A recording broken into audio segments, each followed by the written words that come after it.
बच्चे अभी तक आपने मुझे मैथ्स के क्वेश्चन सॉल्व करते हुए देखा होगा अपनी क्लास के, लेकिन आज से हम स्टार्ट करेंगे हिंदी भी। ठीक है, तो हिंदी का बुक भी यहीं कंप्लीट करेंगे। ठीक है ना, कहीं और क्यों जाना जब इसी चैनल पे सारा ही सब्जेक्ट अवेलेबल होने वाले हैं। तो ठीक है, तो चलो बिना देर किए चैप्टर नंबर 1 के साथ हिंदी को स्टार्ट कर ले। देखिए जी बच्चे, चैप्टर 1 है हमारा एक कविता जो कि है माँ कह एक कहानी। ठीक है, ये एक कविता है, हम इसको आराम आराम से समझ के आगे आगे पढ़ते जाएंगे। इस कविता को बच्चे लिखा किसने है? इस कविता के जो कवि हैं जिन्होंने इस कविता को लिखा है उनका नाम है मैथिली शरण गुप्त। ठीक है, तो पहले कवि का परिचय देख लें। इनका जन्म हुआ था 1886 में एंड इनकी डेथ हुई थी 1964 में। करेक्ट। मैथिली शरण गुप्त द्वारा रचित कविता का यह अंश माँ कह एक कहानी उनकी काव्य कृति यशोधरा से लिया गया है। यशोधरा कौन है बच्चे? आगे जानेंगे, कविता पढ़ेंगे तब जानेंगे ना, थोड़ा सस्पेंस भी तो होना चाहिए। यह माँ यशोधरा और उनके बेटे राहुल के बीच का संवाद शैली में रचा गया है। मैथिली शरण गुप्त का जन्म चिरगांव झांसी मतलब उत्तर प्रदेश में हुआ था। 15-16 वर्ष की आयु में ही वे कविता करने लग गए थे। प्रारंभ में ब्रजभाषा में और फिर हिंदी में आजीवन लेखन कार्य करते रहे। स्टार्टिंग में वो ब्रजभाषा में लिखते थे और फिर उसके बाद में उन्होंने हिंदी की कविता भी लिखना स्टार्ट कर दिया। ठीक है, स्वतंत्रता आंदोलन में उनकी रचनाओं ने लोगों ने देश प्रेम की भावना जगाने का काम किया। राष्ट्रकवि के रूप में इनकी ख्याति सर्वविदित है। इनकी अधिकांश कृतियों में भारत की धार्मिक, सांस्कृतिक, ऐतिहासिक और राष्ट्रीय चेतना के स्वर है। साकेत, भारत भारती और यशोधरा उनकी काव्य कृतियां हैं। ठीक है, ये था हमारा मैथिली शरण गुप्त जी का परिचय जिन्होंने इस कविता को लिखा। ठीक है, चलो चैप्टर 1 कविता से स्टार्ट कर लें। बच्चे, हमारी कविता है माँ कह एक कहानी। मतलब एक बेटा अपनी माँ से कहानी सुनने के लिए जिद कर रहा है। ठीक है, बेटा कौन है, माँ कौन है, स्टार्ट करेंगे तब बताएंगे। माँ कह एक कहानी, बेटा समझ लिया क्या तूने मुझको अपनी नानी। देखो, बेटा है उसका नाम है राहुल। ठीक है, वो अपनी माँ मतलब कि यशोधरा से कह रहा है कि माँ मुझे कहानी सुना दो। तो माँ ने कहा, क्यों, तूने मुझे अपनी नानी समझ रखा है कि जो मैं तुझे कहानी सुनाऊं। ठीक है, नेक्स्ट कहती है मुझसे यह चेटी, तू मेरी नानी की बेटी, कह महा कह लेटी ही लेटी। देखो, जो जो वर्ड्स हमें टफ लगेंगे उनको आप अंडरलाइन कर लीजिएगा। मैं यहाँ भी आपको एक्सप्लेन कर दूंगी और मैं एक शब्दार्थ के मतलब एक दिखा दूंगी आपको कॉलम जैसा, वहां पे सारे टफ शब्द लिखे होंगे। ठीक है, देखो, कहती है मुझसे यह चेटी, तू मेरी नानी की बेटी। मतलब कि मुझे सेविका ने बताया है माँ कि तू उसी नानी की बेटी है जिसको कहानियां आती हैं। तो टेंशन ना ले, तू मुझे लेटे ही लेटे कहानी सुना, मतलब सुना। समझ रहे हो? एक बार दोनों स्ट्रैंजा दोबारा से पढ़ दूं। माँ कह एक कहानी, बेटा समझ लिया क्या तूने मुझको अपनी नानी। कहती है मुझसे यह चेटी, तू मेरी नानी की बेटी, कह महा कह लेटी ही लेटी। मतलब बेटा कह रहा है अपनी माँ से, माँ मुझे एक कहानी सुना दे। तो माँ ने बोला, क्यों, तूने मुझे अपनी नानी समझ रखा है क्या। तो राहुल ने जवाब दिया, मतलब बेटे ने जवाब दिया, माँ नानी नहीं है पर तू उसी नानी की तो बेटी है, इसलिए चुप करके मुझे कहानी सुना दो, बस लेटी ही लेटी सुना दो चाहे। ठीक है, नेक्स्ट, राजा था या रानी, राजा था या रानी, माँ कह एक कहानी। अब वो बार बार माँ को बोल रहा है, माँ बता ना राजा था या रानी थी, राजा था या रानी थी, कहानी सुनाओ ना, है ना। तो वो बार बार पूछ रहा है, मतलब कहानी स्टार्ट करवाने के लिए माँ को बार बार जोर दे रहा है, माँ बता ना राजा की कहानी है कि रानी की, लाइक ऐसा। तू है हटी मानधन मेरे, सुन उपवन में बड़े सवेरे, तात भ्रमण करते थे तेरे। देखिए, अब माँ ने जब बच्चा इतना जोर दे रहा है तो फिर माँ कहानी सुना ही रही है। तू है हटी मानधन मेरे, मानधन को अंडरलाइन कर लीजिएगा। मानधन मतलब तू, मतलब उसको प्यार से बोल रही है कि तू बड़ा हटी है मेरा बेटा। सुन उपवन में बड़े सवेरे, उपवन मतलब बगीचा, तात मतलब पिताजी या पिता, कैसे भी समझ लो। भ्रमण मतलब टहल रहे थे, ठीक है। एक एक वर्ड को अंडरलाइन करके नोट डाउन कर लीजिएगा, अदरवाइज मैं आपको लास्ट में ये सारे शब्द को एक जगह लिखकर आपको दे दूंगी, आप उनका स्क्रीनशॉट ले लीजिएगा। तू है हटी मानधन मेरे, सुन उपवन में बड़े सवेरे, तात भ्रमण करते थे तेरे। भाई तू बहुत जिद्दी है, तू नहीं मानेगा। अच्छा सुन, एक सुबह बगीचे में तेरे पिताजी टहल रहे थे, ठीक है। वो इस तरीके से समझा रही है कि एक सुबह तेरे पिताजी बगीचे में टहल रहे थे। अच्छा, जो वर्ड अलग से नहीं समझ में आ रहा हो प्लीज कमेंट सेक्शन में कमेंट करके बता दीजिएगा। जहां सुरभि मनमानी, जहां सुरभि मनमानी, हाँ माँ यही कहानी। जहां सुरभि, सुरभि मतलब बच्चे खुशबू, ठीक है। मनमानी मतलब अपनी मन मर्जी से हर जगह फैल रही थी, लाइक ऐसा। तो माँ ने बोला अपने बच्चे को कि एक सुबह तेरे पिताजी बगीचे में टहल रहे थे, जहाँ पे वहां जो चारों तरफ, अभी बगीचा है तो चारों तरफ हरियाली रहेगी, है ना। तो वहां पे वो जो पेड़ पौधों की खुशबू थी ना, वह हर जगह फैल रही थी। तो बच्चे ने बोला अच्छा माँ, खुशबू हर जगह फैल रही थी, तो हाँ माँ यही कहानी, अब तो यही कहानी सुनूंगा, ठीक है। समझ आ रहा है ना। चलो, वर्ड वर्ड के फूल खिले थे, झलमल कर हिम बिंदु झिले थे, हल्के झोंके हिले मिले थे। सारे वर्ड टफ वाले अंडरलाइन कर ले। वर्ड वर्ड के फूल खिले थे मतलब कि वर्ड वर्ड मतलब तरह तरह के या रंग बिरंगे कह सकते हो। झलमल कर हिम बिंदु जिले थे, हिम बिंदु मतलब बच्चे ओस की बूंदें, और वो झलमल कर रही थी मतलब चमक रही थी। जब एक पत्ते पे या मतलब किसी फ्लावर पे ओस की बूंदा होती हैं सुबह सुबह, तो कैसे होती हैं, वो एकदम शाइन सी करती है ना, ठीक है। हल्के झोंके हिले मिले थे, हल्की हल्की मतलब अच्छी अच्छी ठंडी ठंडी सी हवा बह रही थी। तो माँ उसको आगे बता रही है कि उस बगीचे में बच्चे रंग बिरंगे फूल खिल रहे थे, वहां पे ओस की बूंदें झिलमिला रही थी, मतलब पत्तों पे, फूल पे, पौधों पे, है ना। और वहां पे हल्के झोंके हिले मिले थे, मतलब कि ठंडी ठंडी हवा बहुत अच्छी से चल रही थी। लहराता था पानी, लहराता था पानी, हाँ हाँ यही कहानी। अब उसकी माँ बता रही है नेक्स्ट स्टैंजा में कि वहां पे पानी तक भी लहरा रहा था। तो बच्चे ने रिप्लाई किया वही उसको, माँ को ब्रेक करके, अच्छा माँ पानी लहरा रहा था, हाँ हाँ यही कहानी, मतलब हाँ माँ मुझे तो यही कहानी सुननी है, ऐसा, ठीक है। नेक्स्ट देखेंगे। गाते थे खग कल कल स्वर से, सहसा एक हंस ऊपर से, गिरा बिद्ध होकर खरशर से। अब देखो, उसने अभी तक बाग बगीचे का तो वर्णन करके दिखा दिया कि देखो जब आपके पिताजी टहल रहे थे तो वहां ऐसा ऐसा हो रहा था, ठीक है। अब नेक्स्ट स्टैंजा में है, गाते थे खग मतलब पक्षी, कल कल स्वर से मतलब मीठी मीठी आवाज में, सहसा मतलब बच्चे अचानक, एक हंस ऊपर से, गिरा बिद्ध मतलब थोड़ा मतलब बेचित्त होकर, मतलब कि एकदम से कैसे बताऊं, बेहोश होकर ऐसे, खरशर से, ठीक है, मतलब घबराहट में एकदम से हंस ऊपर से गिरा। अब इसको ढंग से पढ़ेंगे बच्चे। देखो उसने आगे बोला कि उस बगीचे में पक्षी जो थे मीठी मीठी आवाज में गुनगुना रहे थे, मतलब चहचहा रहे थे। अचानक से क्या हुआ बच्चे कि ऊपर से एक हंस मतलब बेहोशी में बेचित्त होके एकदम से आके जमीन पे गिर गया। हुआ पक्ष की हानि, हुआ पक्ष की हानि, करुणा भरी कहानी। अब उसके आगे बता रही है माँ कि जब वो पक्षी जो था, वो जो हंस जो था, जब वो जमीन पे बेचित्त घायल सा होके गिर गया तो उसके पंख में कुछ चोट लगी थी, उसके पंख को नुकसान पहुंचा था।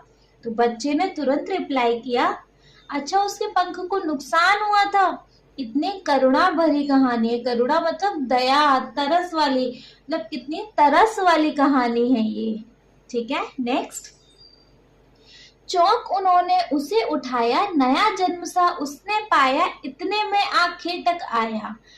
चौंक उन्होंने उसे उठाया, चौंक मतलब एकदम से अचानक से, एकदम से वो एकदम से कैसे बताऊं, वो एकदम से चौंक गए कि ये क्या मेरे सामने आके गिरा।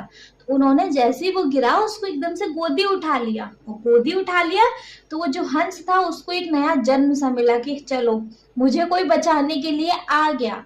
इतने में आंखें तक आया, आंखें तक अंडरलाइन कर लीजिएगा, मतलब कि शिकारी। इतने में वो शिकारी आ गया जिसने उसको तीर मारा था, जिसने उसको हानि पहुंचाई थी ना, वो शिकारी वहां पे आ गया कि देखो मेरा शिकार कहाँ जाके गिरा है। ऐसे लक्ष्य सिद्धि का मानी, लक्ष्य सिद्धि का मानी कोमल कठिन कहानी। अब वो जो शिकारी था ना, वो मतलब अपना लक्ष्य सिद्ध किए बिना नहीं मानता था, मतलब बहुत हठी टाइप का था कि अगर ये मेरा शिकार है तो मैं इसका शिकार करूंगा ही करूंगा। तभी तो वो उसको चेक करने आया था कि वो मर गया या मतलब अभी तक जिंदा है। ठीक है, तो वापस से उसने रिपीट किया बच्चे ने, लक्ष्य सिद्धि का मानी, अच्छा वो अपना लक्ष्य सिद्धि मतलब अपने वो लक्ष्य सिद्धि करके ही मानता था, अपने लक्ष्य को पूरा करके ही मानता था।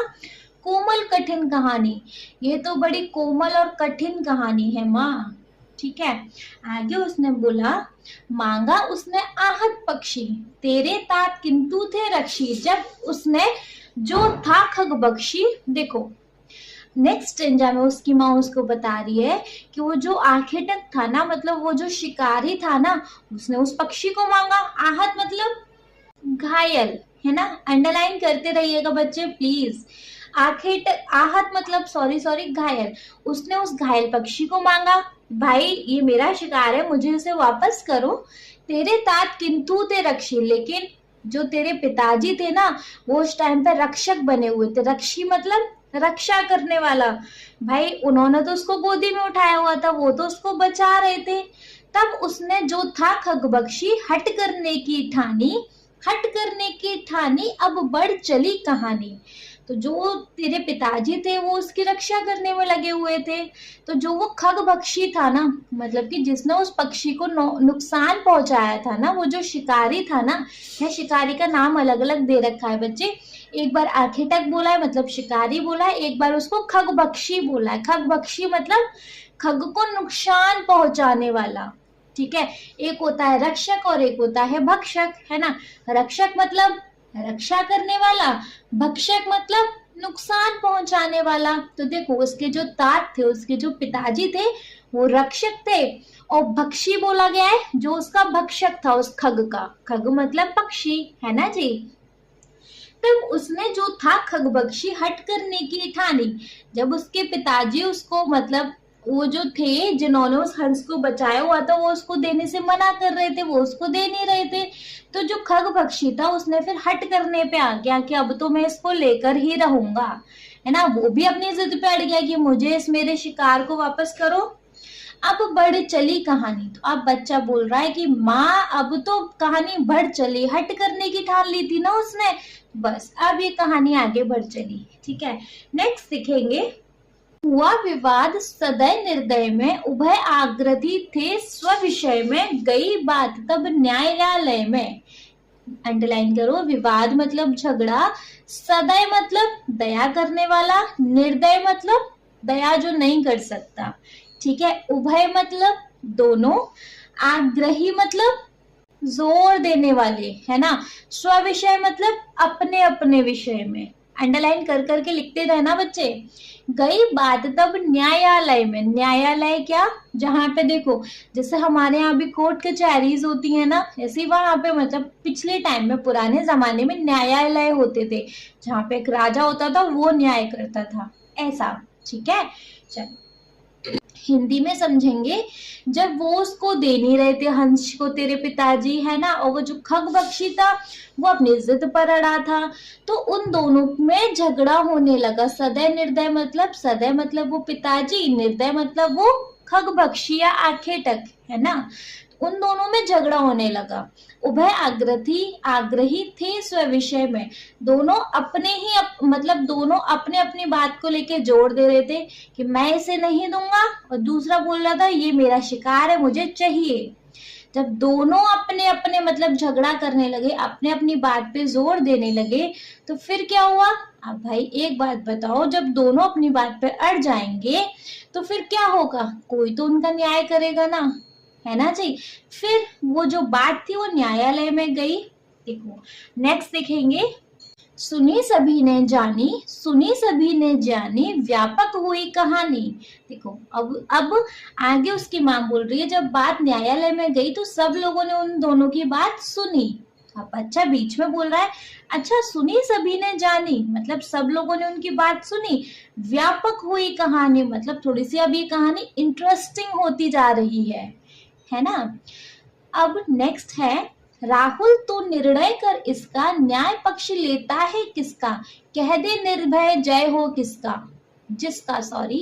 अब उसकी माँ ने कहानी को बीच में रोक दिया। अब उसकी माँ अपने बेटे से ही पूछ रही है, राहुल अब तू एक बात बता कि अगर तू इस जगह होता तू किसकी साइड लेता।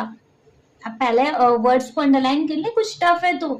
निर्णय मतलब फैसला, न्याय मतलब सही, पक्ष मतलब अपना मतलब पक्ष किसका लेता तो किसकी साइड लेता, कह दे निर्भय मतलब बिना डरे। तो उसकी माँ उस अपने बेटे को बोल रही है कि राहुल अब तू निर्णय कर कि तू किसकी साइड लेता, तो बिना डरे बता दे कि किसकी जय होनी थी, मतलब कि तू किसकी साइड लेता ओवरऑल ऐसा। अब नेक्स्ट, सुन लूं तेरी बानी, माँ मेरी क्या बानी, मैं सुन रहा कहानी। तो माँ बोल रही है, जरा मैं भी तो जानूं कि मतलब तू किसकी साइड लेता है, मैं भी तेरी बात सुन लूं, बानी मतलब बात, मैं भी तेरी बात सुन लूं, मैं भी तेरे मन की जान लूं कि तू किसकी साइड लेता अगर तू इस जगह पे होता तो, है ना। तो बच्चा कह रहा है, माँ मेरी क्या बानी मतलब मुझे क्या पता, मैं क्या बताऊं, मैं तो कहानी सुन रहा हूं बस, है ना। आगे, कोई निरपराध को मारे तो क्यों अन्य उसे न उबारे, रक्षक पर भक्षक को उबारे। आगे बच्चा बोल रहा है, माँ मैं तो कहानी सुन रहा हूँ पर देखो सुनो, कोई अगर निरपराध को मारता है, कोई निरपराध मतलब बेगुनाह जिसने कोई अपराध न किया हो, उबारे मतलब कोई उसे क्यों ना बचाए। रक्षक और भक्षक मैंने बता ही दिया आपको, रक्षक मतलब रक्षा करने वाला, भक्षक मतलब भक्षा मतलब क्या, उसको नुकसान पहुंचाने वाला। तो आगे बच्चा बोल रहा है कि माँ अगर कोई किसी बेगुनाह को मार रहा है तो कोई उसे दूसरा क्यों नहीं बचा सकता। रक्षक पर भक्षक को उबारे, रक्षक को ऊपर रखना चाहिए भक्षक से, मतलब मारने वाले से बचाने वाले का हक ज्यादा है, बचाने वाला ज्यादा होता है ना। तो उस बच्चे ने बोला, न्याय दया का दानी, न्याय दया का दानी, तूने गुनी कहानी। माँ न्याय उसके लिए होना चाहिए जिसने दया की है, उसको दान मिलना चाहिए। तो नीचे है तूने गुनी कहानी। अब माँ बोल रही है कि अच्छा तो मतलब तूने इस कहानी को ढंग से सुन लिया।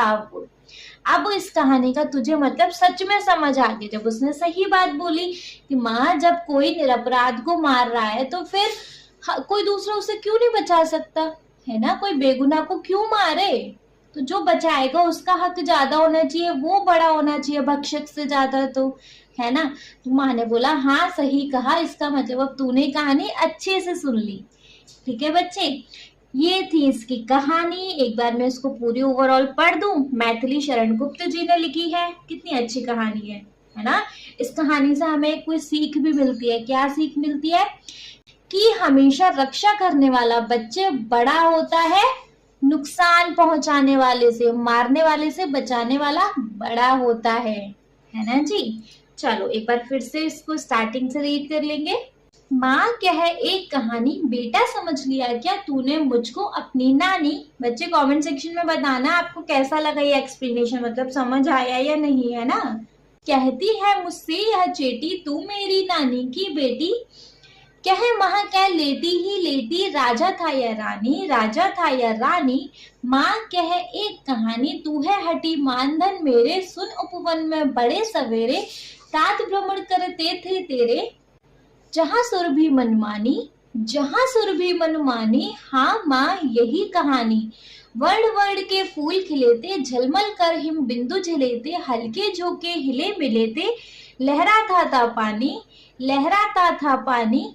हाँ हाँ यही कहानी, खाते थे गाते थे, खाते थे गाते थे खग कलकल स्वर में, सहसा एक हंस ऊपर से गिरा विद्ध होकर खरशर से, हुई पक्ष की हानि, हुई पक्ष की हानि, करुणा भरी कहानी। चौक उन्होंने उसे उठाया, नया जन्म सा उसने पाया, इतने में आंखें तक आया, लक्ष्य सिद्धि का मानी, लक्ष्य सिद्धि का मानी, कोमल कठिन कहानी। मांगा उसने आहत पक्षी, ले तेरे तात किंतु थे रक्षी, तब उसने जो था खग बख्शी, हट करने की ठानी, हट करने की ठानी, अब बढ़ चली कहानी। हुआ विवाद सदैव निर्दय में, उभय आग्रही थे स्विषय में, गई बात जब न्यायालय में, सुनी सभी ने जानी, सुनी सभी ने जानी, व्यापक हुई कहानी। राहुल तू निर्णय कर इसका, न्याय पक्ष लेता है किसका, कह दे निर्भय जय हो जिसका, सुन लो तेरी बानी, माँ मेरी क्या बानी, मैं सुन रहा कहानी। कोई निरपराध को मारे तो क्यों अन्य उसे न उबारे, रक्षक पर भक्षक को वारे, न्याय दया का दानी, न्याय दया का दानी, तूने गुनी कहानी। ठीक है जी बच्चे, ये थी हमारी कहानी इस वीडियो में। अच्छा, जैसे कि हमने आपको लास्ट में बोला था कि हमने जो टफ वर्ड आपको अंडरलाइन करवाए हैं उनको हम लास्ट में मतलब आपको एक जगह नोट करके भी देंगे जिससे आप उनको याद कर ले। तो जब भी आप कहानी पढ़े आपको मेरी जरूरत ना पड़े, आप आराम से उस कहानी को अच्छे से समझ के करते जाएं। ठीक है जी, ठीक है। देखिए बच्चे, हमारे पास कुछ शब्दार्थ हैं, जैसे चेटी मतलब सेविका या दासी, हठी मतलब जिद्दी, उपवन बगीचा, तात मतलब पिताजी, भ्रमण मतलब घूमना या टहलना, सुरभि मतलब खुशबू। आपको चाहिए तो आप स्क्रीनशॉट ले लीजिएगा इनका, है ना जी। मनमानी मतलब अपने मन की करना, वर्ड तरह तरह के या रंग बिरंगे, झलमल मतलब चमकना, हिमबिंदु ओस की बूंदे, हल्के झोंके हल्की हवा, खग मतलब पक्षी, कलकल मीठी आवाज, सहसा अचानक, पक्ष या पंख, आंखें तक मतलब शिकारी, आहत मतलब घायल, खग भक्षी मतलब पक्षी को नुकसान पहुंचाने वाला, सदैव मतलब दयालु, उभय मतलब दोनों, आग्रही मतलब जोर देने वाले, व्यापक मतलब उत्सुक, और निर्भय मतलब बिना डरे, उबारे मतलब बचाए, गुनी मतलब सुनी।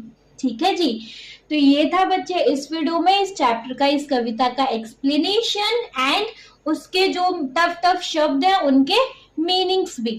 ठीक है, आई होप अच्छे से ये वीडियो क्लियर हो गया होगा, अच्छे से ये कविता क्लियर हो गई होगी, कविता अच्छे से समझ आ गई हो तो बच्चे प्लीज आप इस वीडियो को एक लाइक कर दीजिएगा, चैनल को सब्सक्राइब तो जरूर ही करेंगे, और आपके जिन फ्रेंड्स के लिए ये वीडियो हेल्पफुल होता है उनको इस वीडियो को उठा के शेयर करिएगा। Okay, thank you so much.